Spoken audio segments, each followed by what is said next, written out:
Hello and welcome to a new tutorial.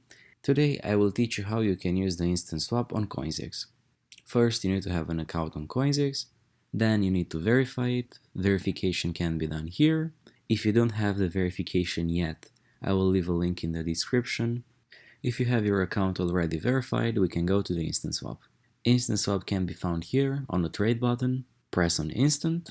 This is the instant swap.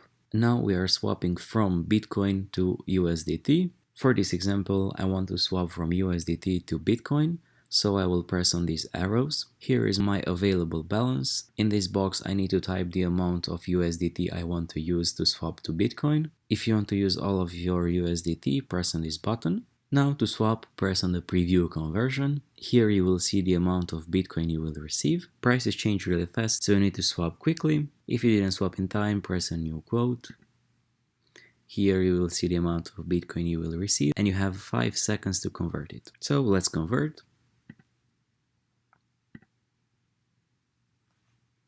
Okay, we received the Bitcoin in our wallet. Let's check them. Go to wallet. Here if you want to see only the balances you have, click on hide zero balances. Now we see only Bitcoin and USDT. So we received the Bitcoin in our wallet. Thanks a lot for watching. If you have any questions, don't hesitate to leave them in the comments down below.